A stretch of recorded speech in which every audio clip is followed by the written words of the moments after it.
asking to spend a day with us. Sure enough, my phone rang, and it was Bill Smithberg, and he said, I want to go to Washington with you, and I want to spend a day with you. Please don't make any changes in the schedule. Do whatever you do in Washington. I said, oh, God, I can't do that. I just want to be a little fly on the wall when you go in. Well, we were working on the farm bill at that time, but I was going to take 2 days off, so the first day was in the house, and I called my good friend Henry Hyde, and I said, Henry, I've got our new CEO, and he wants to spend a day with me in the house to do what I normally do. He said, God, you can't do that. He said, I'll take care of it. He says, you can have breakfast in the house dining room, and then he says, you can go. My wife works in Reagan's White House, and we'll set up a White House mess for you. You go in there and meet with a couple of people and take him along, and then we'll do something else. I said, gee, that's fine. The next day was supposed to be in the Senate. And of course I called a person whom the Quaker Oats Company and all its people have funded and contributed to for a long time, Charles Harding Percy, and of course I couldn't get him. He was chairman of the Senate Foreign Relations Committee, so I talked about 3 or 4 people down, and she said, no, he can't see you because that day he's going to have lunch with the Dalai Lama. I said, I just hope the goddamn Dalai Lama supports him in his next election. She said, well, he still can't see you. So I didn't know what to do. I had a second day with our CEO, and I was supposed to go over to the Senate. We had all these things to do, and I couldn't take him to do Orm what I do. So I decided then to go have a cup of coffee, and I came back, and the phone was ringing, and it was Emmett O'Neill. Now, Emmett O'Neill, we fondly refer to as the United States Senator in his own right because he's been around a long time. He says, I understand. He works for Senator Dixon. He is the head of the Chicago office. And he's in close touch with Gene Callahan, who's an outstanding administrative assistant in the Washington office. They talk all the time. They're about the same age, very young, about my age.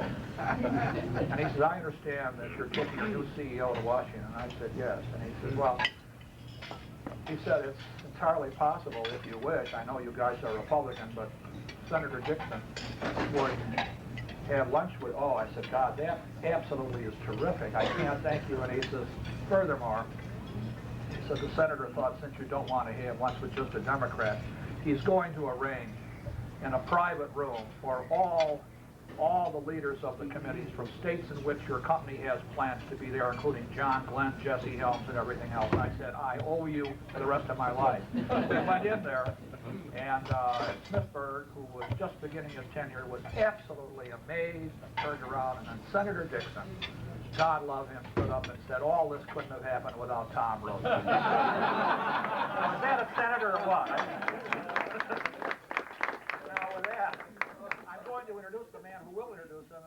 He's the vice president of our club, and he, Ron Gibbs heads his own government relations and public affairs group in Chicago. He represents all kinds of public interest groups and Chicago-based companies, both actually nationally and locally.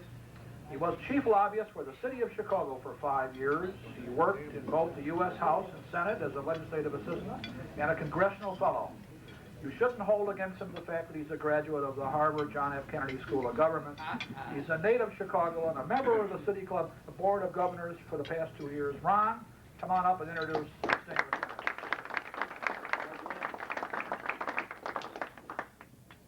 Thank you very much, Tom. It is indeed a pleasure for me to be here today to introduce to you our senior senator from Illinois. I've known and worked with Senator Dixon and his staff since 1983 when I was appointed to head the city's office in Washington. And I can attest to you to the fact that he has one of the best staffs, not only in Washington, but in Chicago, headed by Emmett O'Neill here and Gene Callahan out in D.C. They're a fine group that return your phone calls and follow through on requests. In my working with the city at that time, the senators championed many issues for the city. Every time we would go to him to talk about a concern for Chicago, he'd ask us to put the information together, get a base of support for him, and go out on the Senate floor and lead the charge. Many times, in fact 2 years running, you led the charge for summer youth employment in Chicago. You eloquently took charge on the Senate floor. The result was 15,000 more summer jobs for Chicago for those 2 years. The senator also, in his capacity as our senior senator, has established the Institute for Illinois, which is comprised of both House and Senate members from Illinois, businessmen and academicians. And their goal is to look at economic development for the state and for programs that really can help improve investment in Illinois, creating jobs and so forth. In addition, he's established monthly Illinois delegation lunches, which are very useful for members, and it is members only who attend these meetings, and it's an opportunity for them to sit down and talk face-to-face on issues of concern to the state and how they can gain support within the delegation and with other delegations around the country. The senator brings to the office 37 years of public service, and he has served at all three levels of government. Locally, he was elected as a police magistrate in Belleville, Illinois, and has never lost an election since that time. He was elected to the Illinois House for 6 terms, to the Illinois State Senate for 2 4-year terms. Following that, he was elected as State Treasurer, Secretary of State, by a margin of 1.3 million votes.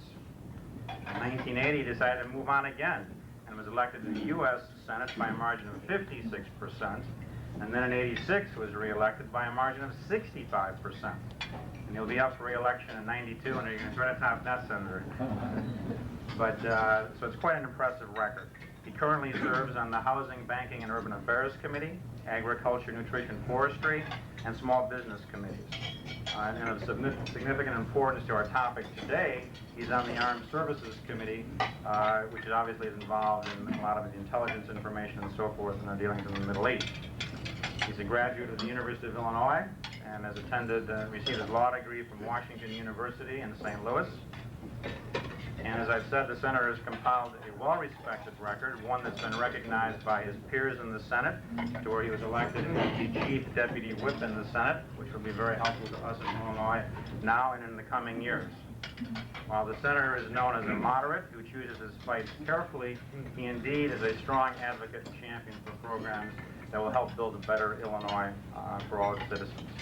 So with that, I'd like to welcome the senator, and we're here to hear his comments on the Middle East and also the implications for a possible peace dividend, which I think some of us already have the answers to. So welcome, Senator.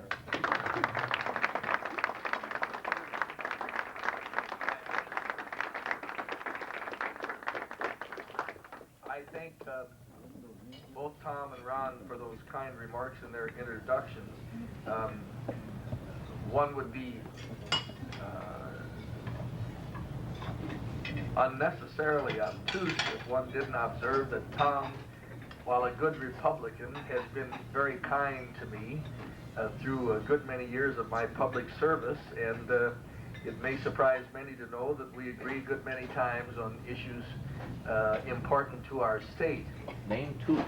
I can do more than that. In the case of Ron, I think it's very important to say in a public place, because it's the first opportunity I've had to say this about him, although I've said it many, many times on occasions to people in private. He did a tremendous job for this city during some of the difficult times when the consul wars were going on and there was a good deal of animosity at the city municipal level. I think one would have to say, and I believe it would be shared by Republicans and Democrats in the Illinois congressional delegation, that Ron really did an outstanding job for this city and was simply invaluable to the city during that very difficult period. And I think all who have observed his work would share my view that he was certainly an outstanding representative for this city, and a great credit to all of us. Let me say this. I was invited here shortly before the 1st of August and left Washington on August the 4th. And my title here today is to discuss with you the peace dividend. There isn't any.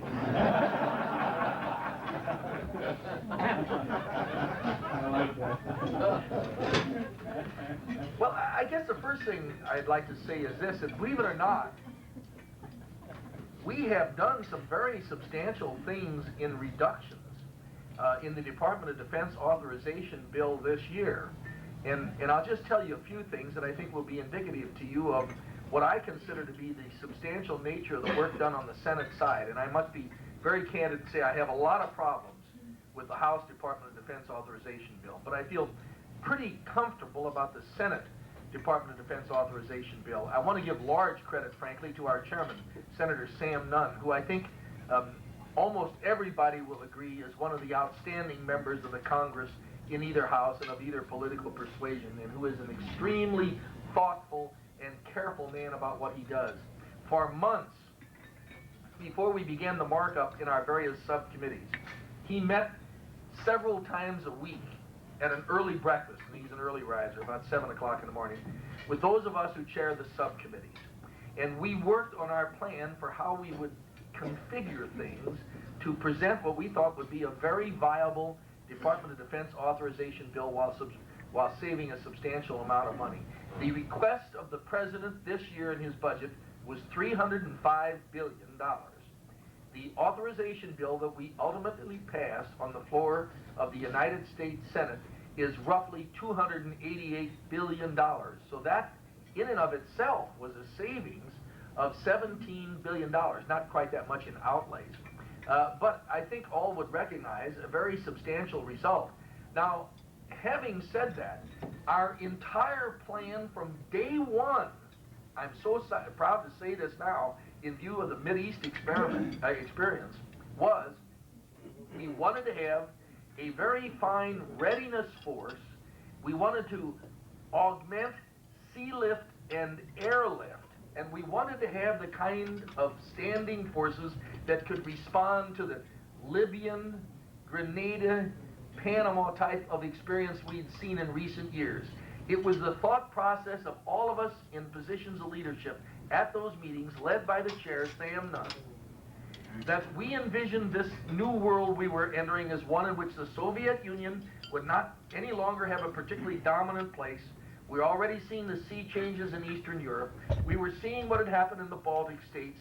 Most of us who cared, and particularly those with major constituent groups like this senator, had met with the prime ministers of Lithuania, Estonia, Latvia, had our visits with them. We saw what was happening in Azerbaijan, Armenia, and other places, and we knew that there was no Warsaw Pact anymore, and that there was no significant Soviet presence of paramount importance anymore. So we wanted to bring down the numbers in Europe. We wanted to some extent change the numbers in Korea and work towards a better change in the future. We wanted to have our frontline readiness to be superb. We wanted to have excellent sea lift and airlift. And we wanted to spend less on the very sophisticated and esoteric stuff in the future, but be really solid down the line on conventional stuff and the stuff we have now that we knew was good. And that, my friends, is precisely what the Senate did. I would say to you, we made only one mistake, and I am proud to tell you I led the fight to not make that one.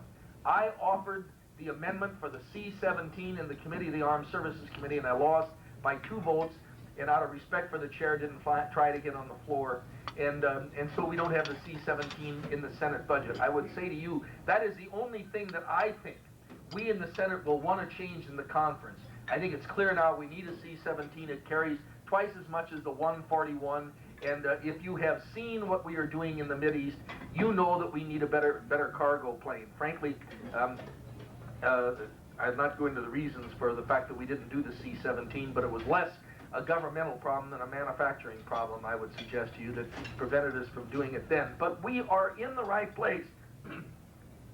We have standing forces, ladies and gentlemen, of 2,100,000 people. And it's the finest educating fighting force in the history of the world. Our volunteer forces are entirely high school educated, except for the Army, which has something like 98%. So it is unparalleled in the history of any national experience of any country in the world to have this highly educated a fighting force. 2,100,000 people. Now what we have done is to remove that end strength barrier and to reduce by 100,000 a year over the next 5 years our end strength. So we will remove that and reduce over 5 years to a standing force of 1,600,000.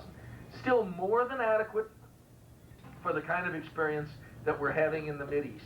The Dixon Amendment brings back 50,000 from Europe this year. I have no reason to want to change that. In fact, I would have liked a more ambitious number, but frankly, that was the best I could do in the committee. I had the support of people like Strom Thurmond and Trent Lott for bringing 50,000 back, and I won in the committee on a bipartisan vote, only lost one on my side. So I think that I'm satisfied with that. Korea, we're bringing back 7,000 this year. I'm not satisfied with that. It's not enough, but it's the best we could do. We've got 44,800 there on the South Korean side, which has twice the population and 6 times the economic strength as 100 Soviets on the other side of the line. But essentially the thing that we have crafted is a good result. It makes these savings, and it does the job for us in the experience we're having in the Mideast and any experience I foresee in my lifetime remaining in public service, let's put it that way. And then the problem becomes that of my successors. But so that leads me to the last natural point I want to talk about before I answer questions. So you might say, okay, so now what happens in the budget summit? Here we see this national experience in the Mideast. We see the cost, which is a substantial one. We see our commitment there can be long-term. What should we do? Well, the first thing I would say is it probably does moderate to some extent what we had ambitions to do. Our original thought, those of us in leadership, was that we would try to reach out for $50 to $55 billion in budget deficit accomplishment in the summit, divided equally between revenue, frankly, on the one side and cuts on the other. Now, you can readily see that cuts are not that difficult because I've already related to you what we've done in the Department of Defense authorization bill. We would do something on the domestic side that our friends of the very conservative persuasion want to do in areas that are obvious to some of us that visit these things from time to time. And then we would have to have a significant amount of revenue because our intention was to do it on an even scale, half revenue and half cuts. I suggest to you that we can still do 40 billion, even with the experience we're having in the Mideast and some fear, frankly, that we are entering a recessional phase, which I think is fairly obvious to those who study the problem. Some stagflation, some increase in inflation, some moderation in the GNP. But 40 billion would not be too difficult to do. Believe it or not, the president's own budget, the Read My Lips budget, had $12 billion in revenue in it. Now, nobody ever talks about it, nobody ever writes about it, nobody says anything about it, but it's in there. And there ain't no such thing as revenue without a tax. Now, it might be a tax you're tolerant of, and it might be one you can live with, but it's there. So to increase 12 to 20 is not much of a problem. Example, cigarette increase would be 4. A very light touch on alcohol could bring another 4, and that'd be 8. I'm not saying that's what will be done, but those kinds of sin taxes are fairly well accepted by the public at large, not for the special interest groups, obviously, but by the public at large. And those things are quite doable and a probability. But the point is that we will probably still get a summit result, a decent summit result, that Wall Street will have some confidence in, that the markets will have some confidence in. And I think that having said that, we will be in a place to respond adequately to the demands of those who say that we ought to send the right message. The one caution, I think it'll require a lame duck session. We're going back next Monday. We'll vote next Monday night at 6 o'clock. We're not going to stay in past October the 15th because there's an election this year, and a lot of folks want to get home in both houses and answer the call. And so clearly we'll go out by, I think, not later than October 15th. The leader would like to go out earlier, I might tell you. And so that means I think that we'll have to come back in a lame duck. Well, I could talk longer, but I'd much rather answer your questions. I don't know what the time constraints are here. Maybe somebody would want to indicate that. You can finish or you can... I'm going to answer questions if I may. Is there time for that? Yep, you bet. Before we start with questions, I'd like to recognize we had at our table here Illinois State Rep. Al Ronan. He's here.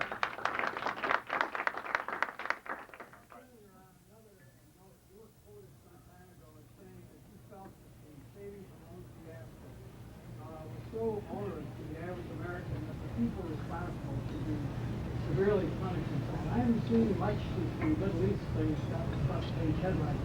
Is that still your position? Well, it is, and I might say that that a great deal has been done. Had it not been for the Mideast thing, I think you'd still be reading mostly about the savings and loan crisis.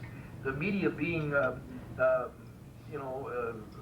type who report whatever is the existing news at a particular moment. The Mideast crisis now dominates in the news, but I hope people in my state know that I was responsible for the amendment adopted to the omnibus crime bill that's now in conference between the two houses that sets up a financial crime strike force with $162.5 million in authorized funds for prosecutors and investigators to go after the crooks that are still out there. Believe it or not, the Department of Justice has a list of 21,700 names of people suspected of various types of impropriety. Now, I'm not here to tell you all 21,700 of those are going to end up in jail, but all should be brought to the bar of justice.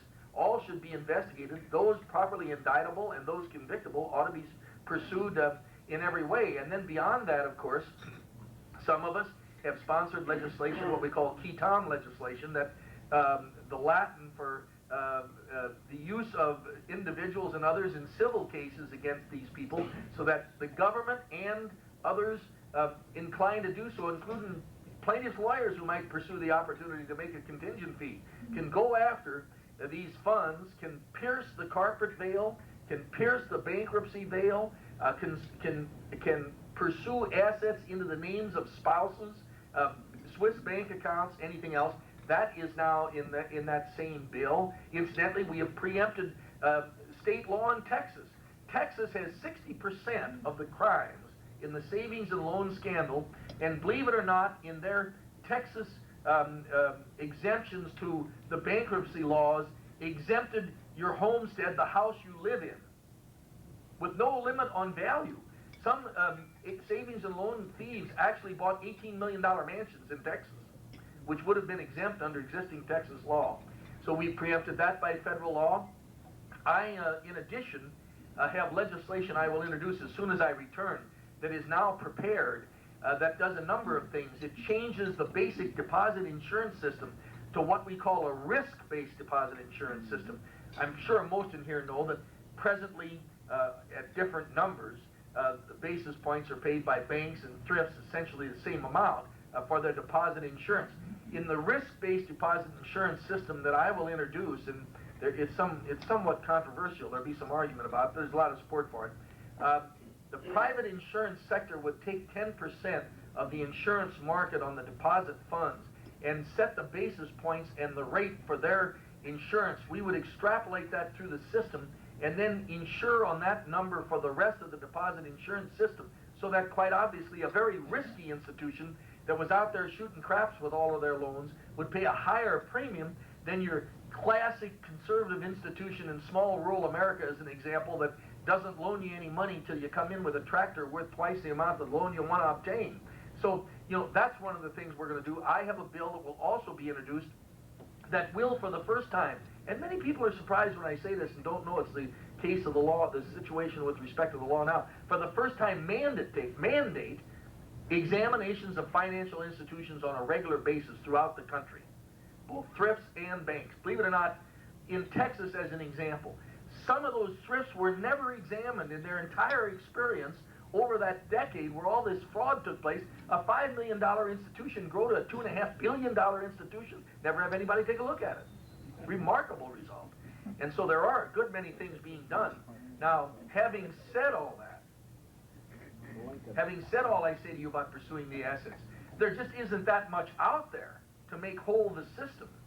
And so in the end, nobody really knows what the cost will be. I've never beat up people like Nick Brady and others when they come before the committee about that, because how can they know what the cost will be? Nobody really does know what the cost will be. It will be a substantial one. The interesting thing finally to observe about that, though, is there's a lot of misunderstanding in the country about some of the facts. For instance, people don't really know this. Every other civilized nation in the world does the same thing. Insures their banking and their financial institution system. All of them do it. Japanese do it, Germans do it, the English do it, all countries of the world. That's number one. Also, a lot of people forget when they talk about the insurance system that it began as a national experience at the end of the Great Depression.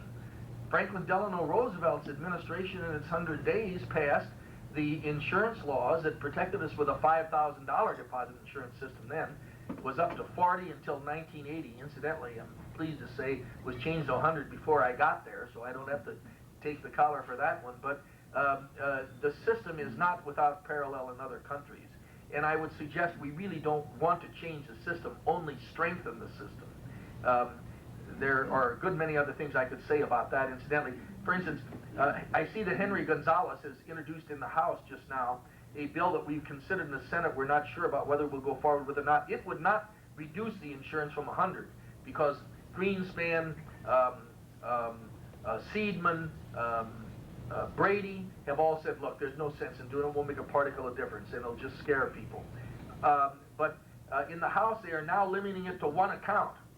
So in other words, if you have $600,000 and you want to put it in CDs, you couldn't shop around and get your best number and put it in 6 different banks, or if you wanted to do it under 100 to, make it 90 or however you want to do it, they would limit it to one $100,000 account. Now see, the problem with that, if you think about it just a minute, is the money will flee financial institutions that are in pretty difficult situations already and go into money market funds and other things. So it has a downside that we see. Every time you do something good, you got to look and see whether you're doing something bad as well. That is one of the problems with limiting the account, a very serious problem. I don't know how many in this room know it, but anybody that makes occasional investments probably knows banking stocks are in the ash can right now. I can tell you that outstanding financial institutions that had great bottom lines this year have bank stock out there right now at book value. Anybody that wants to go out and buy some stocks right now, I tell you, I can't do that as a member of the banking committee. If I could go make buys right now, I can tell you an awful lot of good bank stock in this country where the bottom line is super, and the investment is a dynamite investment, and it's all out there on the street right now because there's a real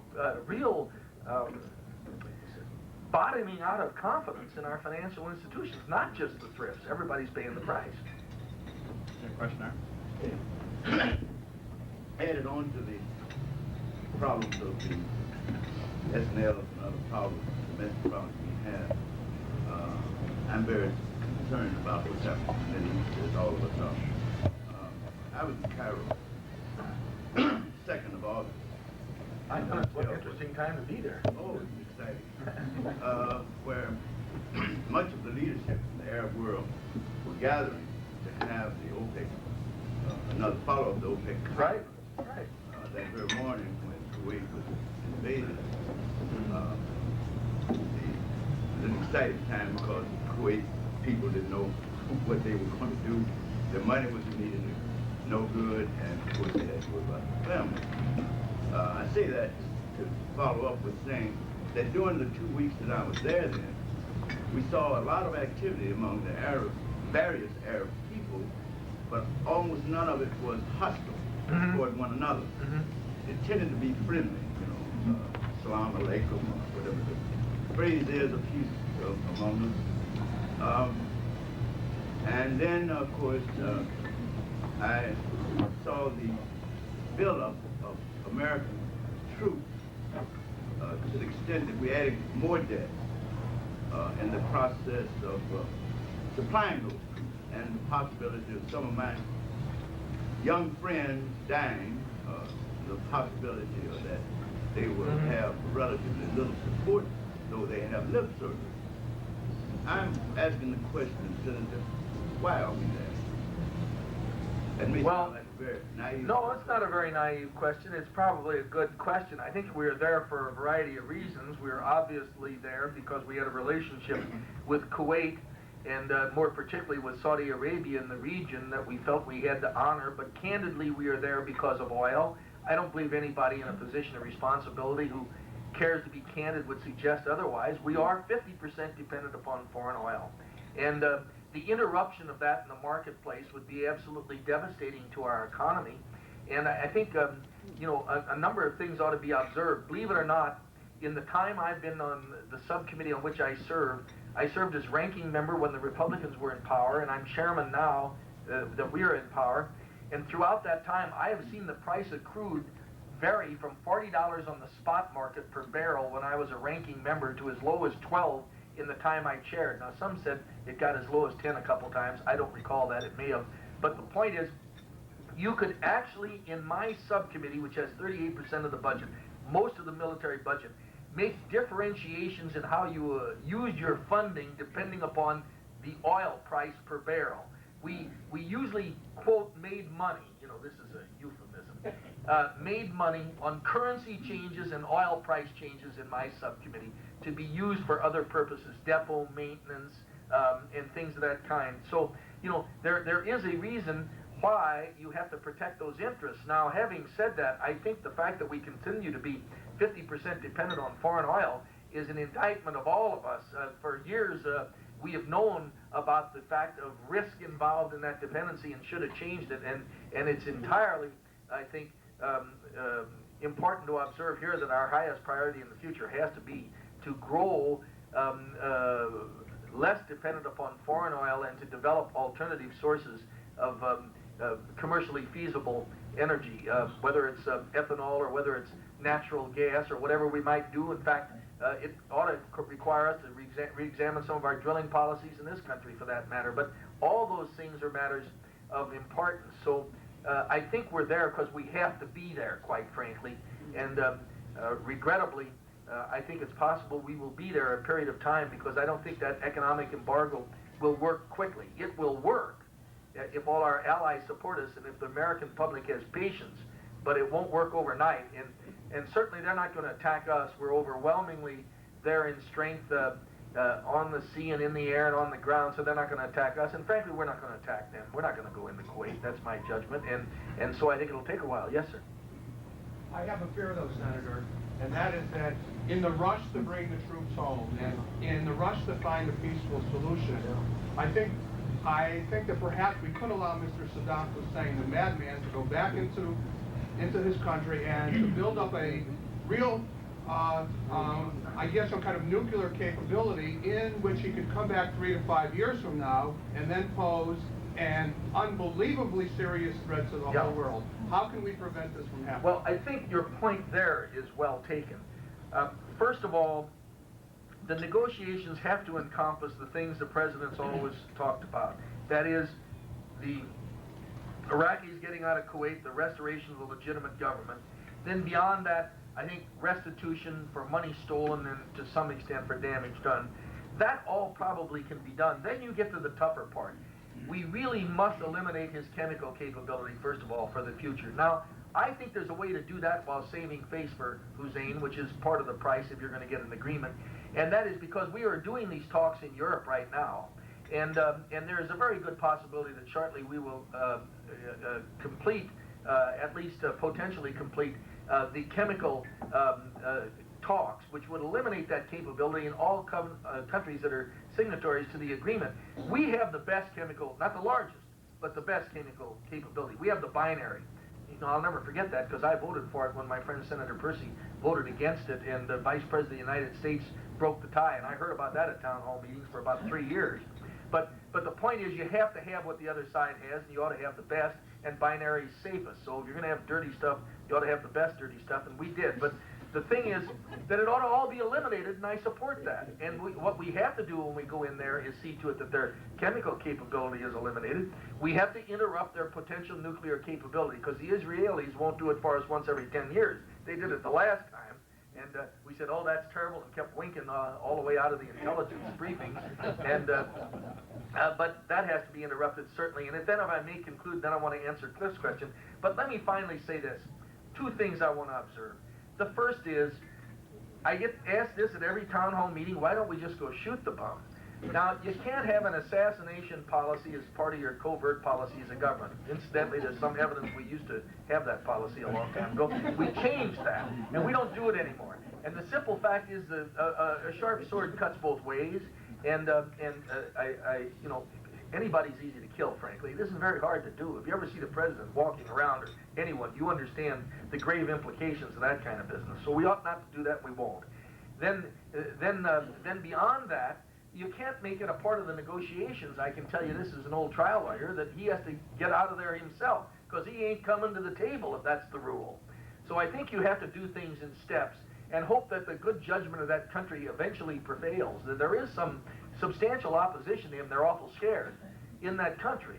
And it goes back to the old story about Nicaragua, you know, I was one of the few Democrats that always voted against contra-assistance. Man, they blew me at the liberal meetings back home. Dixon votes for contra-assistance. There's only 9 on the Democratic side in the Senate. Sam Nunn, and David Levin, Alan Dixon, boo. But I always said, look, those are communists out there. Ortega's a communist, and if we don't support the other side, you know, we're making a very serious mistake. But I always said, listen, if they ever have an election down there, see, I always thought I was safe saying this. If they ever have an election down there and they vote for Ortega, we're stuck with him and I'll support him. By gosh, he called an election. Absolutely amazed us all, you know. And it was a fair election. And the amazing part was, thank God he lost and Chamorro won.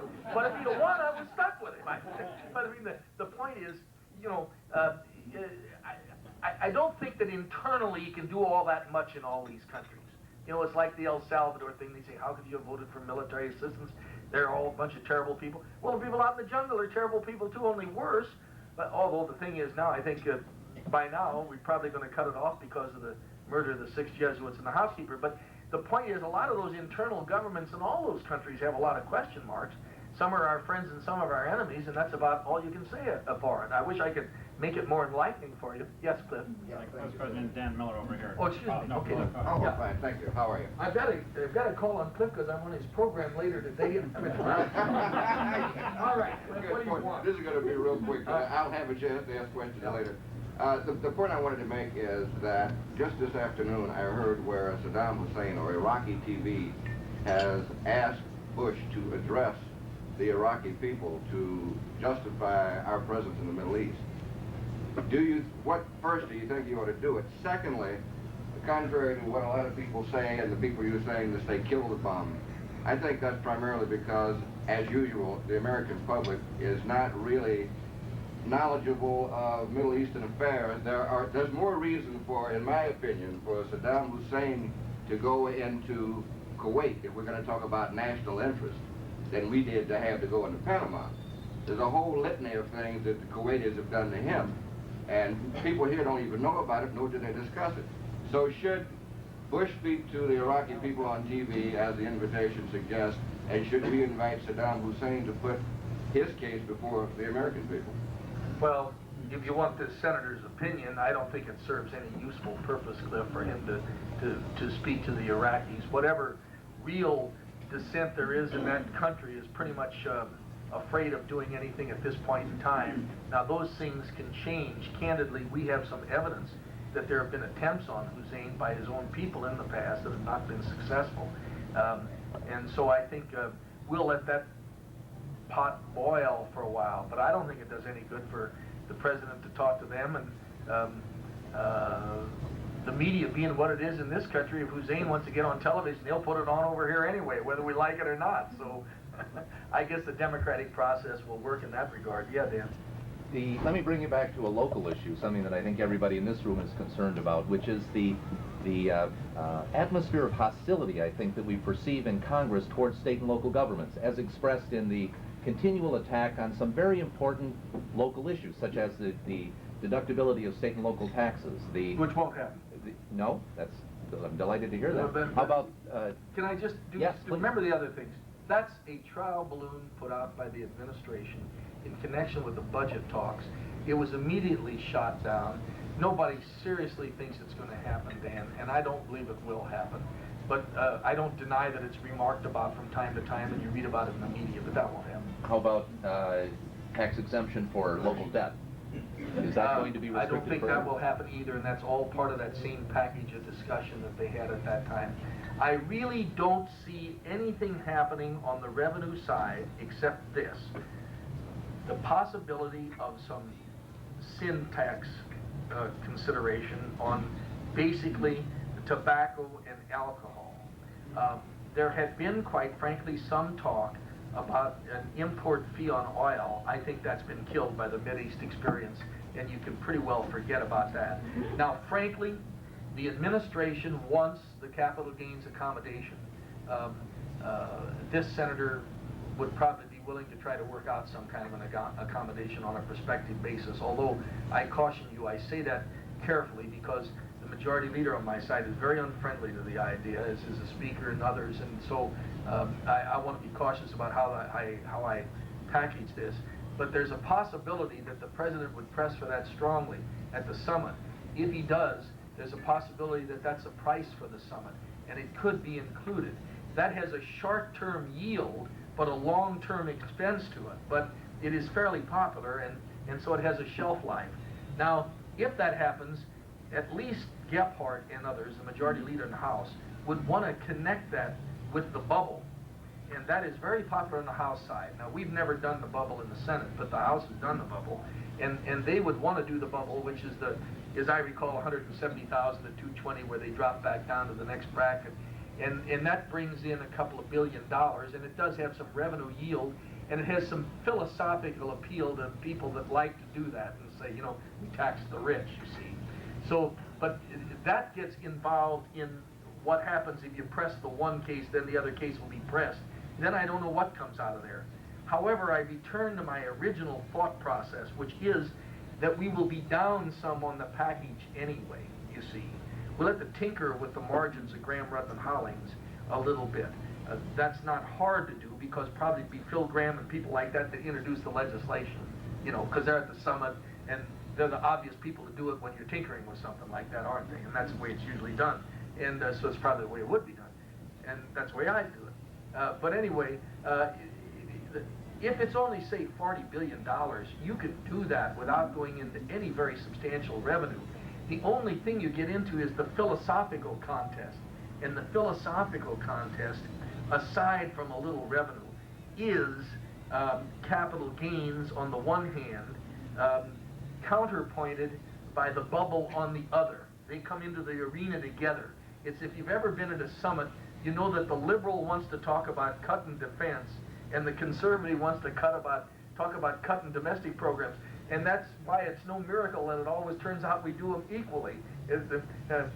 Tom said I used to be a judge. I was a police magistrate. That was like a justice of the peace. Well, they do that in the Congress. They split the difference all the time. That's how we do it. And that's why you get Going on the bubble, Senator. Will you explain the bubble too?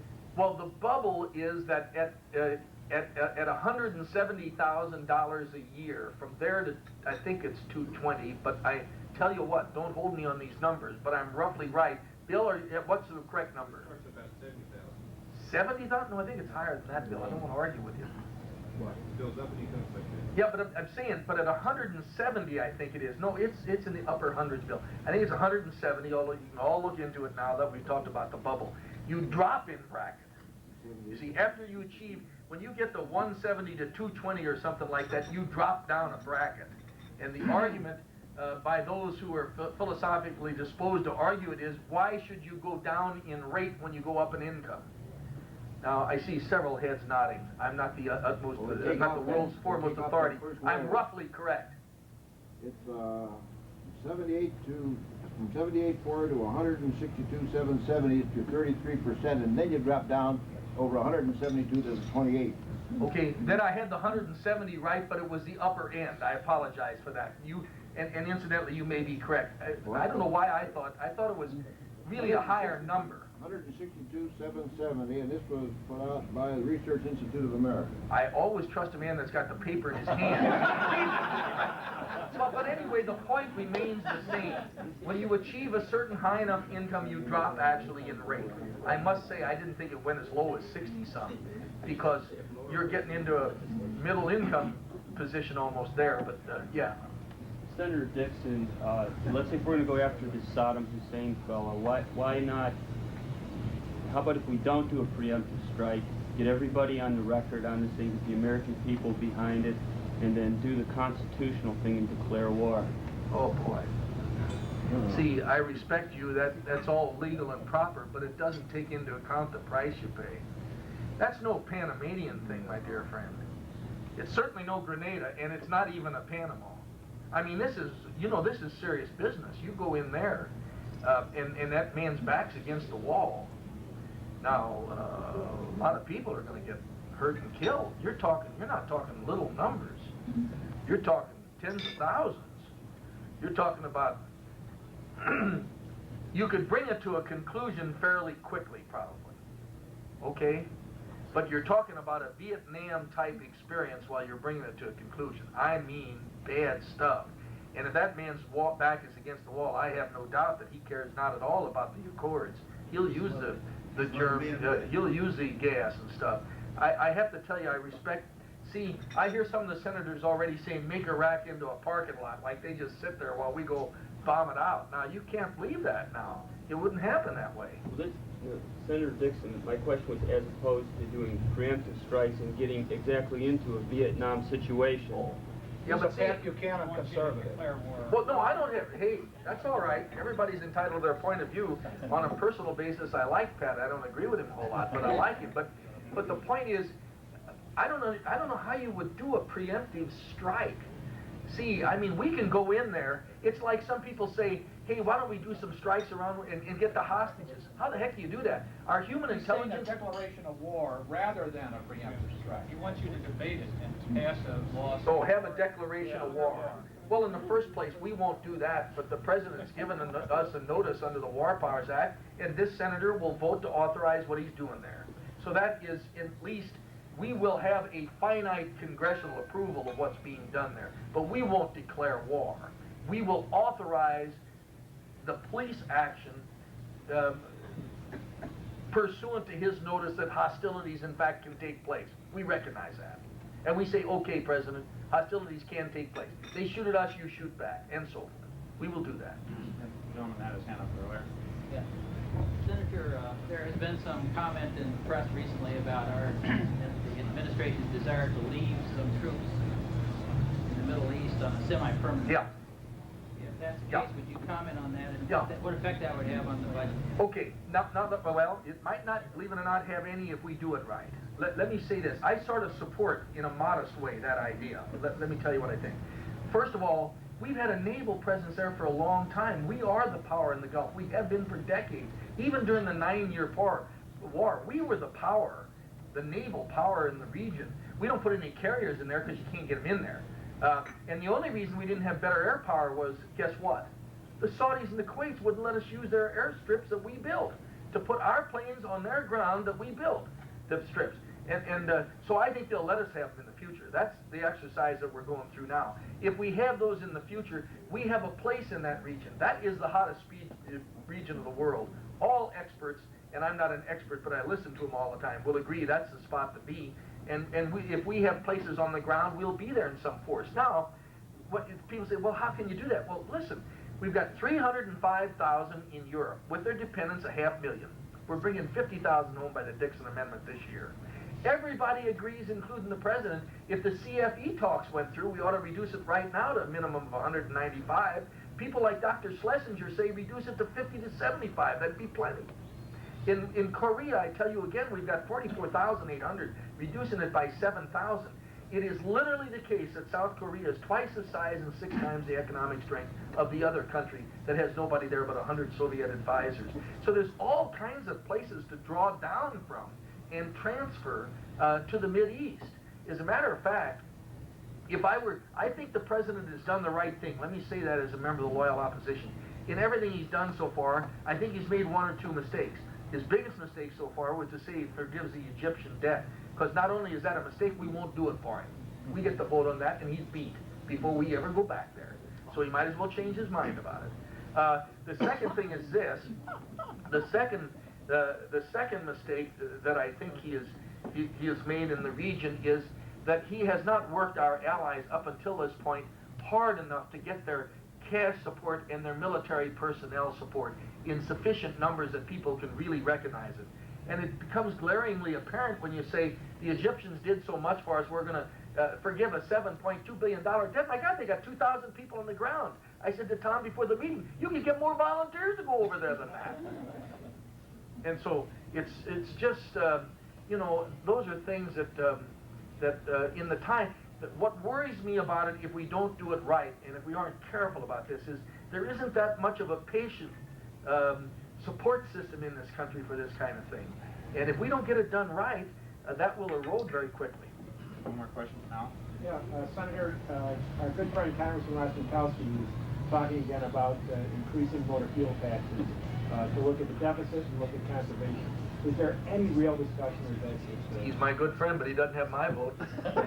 I love him. Let me tell you, I love Danny, and he's always had that thing in his mind about, he likes the idea of substantially elevating gasoline taxes because it forces conservation, and then use the money for these other good purposes. That's all great if there was such a thing as a way to use the money for good purposes, but the Congress will corrupt it. I mean, there's no way it'll turn out right. And so I come back to the age-old theory that money from fuel ought to be used on our roads and our bridges. I'm a creature of the Illinois legislature, and I believed it there, and I believe it in the Senate of the United States, and I voted for a nickel tax, okay? Believe it or not, Ronald Reagan had a lot of taxes, okay? One of them was a nickel tax on gasoline. I voted for it. 1 penny went to transit. I managed transit in the U.S. Senate. It's helped Chicago a lot. And the other 4 cents went for our roads and bridges, and they've helped a lot. But that's what it ought to be used for. And in that manner, I would support reasonable increases from time to time. I think our infrastructure is in horrible shape, and we ought to have another look at it.